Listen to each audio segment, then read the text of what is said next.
Madan Mohini Devi Dasi, and today I will be reciting and explaining Brahma Samhita chapter 5, verse 32. But before I start, I would like to offer my obeisances to Gurudev. Om Angani-timidandasya jnananjana-salakaya chakshurunmilitam yena tasmai Śrī Gurave namaha. So the form of Lord Krishna is eternal, and no one can understand it with their own senses. Even if you thoroughly study the Vedas and gather all the material knowledge in this world, you still cannot understand Lord Krishna's spiritual form.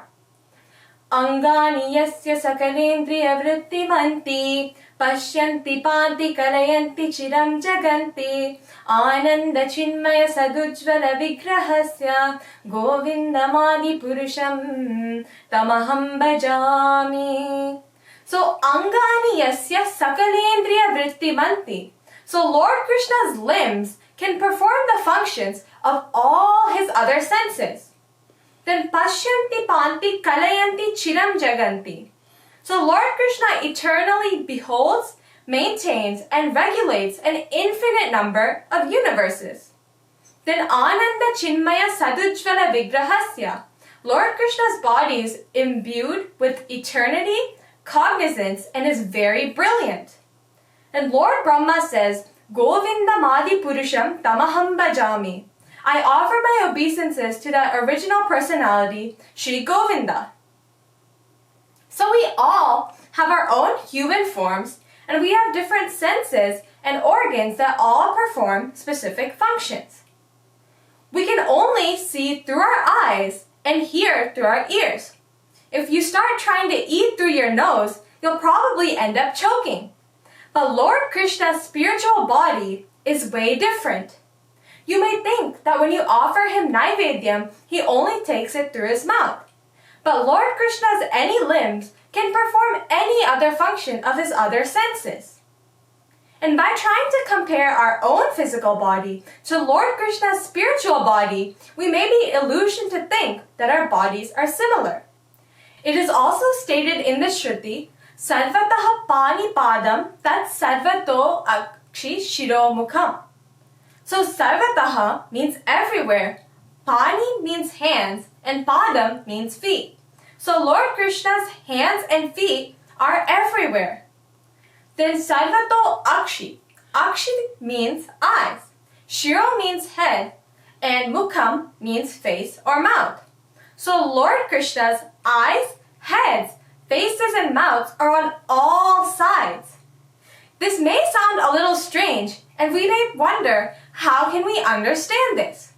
But then we have to bring in the example of the frog in the well. So the frog at the bottom of the well only knows the water at the bottom of the well and the other frogs around him.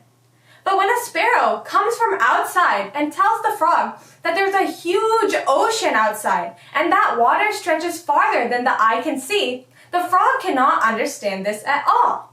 So similarly, as long as we are in our material body, we cannot understand the spiritual form of Krishna. We can only understand material things unless we are elevated to a spiritual level by a bona fide guru. And in this Brahma Samhita sloka, it says that not only is Lord Krishna's body eternal, but it is all-knowing and extremely brilliant, and that light from his brilliance pervades everywhere as Brahman and Brahmajyoti. And with Lord Krishna's unlimited power, he sees, maintains, and regulates an infinite number of universes, both material and spiritual. It is said that Lord Krishna only uses a minute fraction of his energy to create both the material and spiritual world. Out of that very small part, 1/4 goes to creating the material world, and 3/4 goes to creating the spiritual world. So in conclusion, you have to understand that you simply cannot understand the spiritual form of Krishna, his qualities, and opulences. But in spite of all of Lord Krishna's opulences and powers, he is easily controlled by a pure devotee. So who is higher, Lord Krishna or his pure devotee? Thank you and Hare Krishna. Hare Krishna, Hare Krishna, Krishna Krishna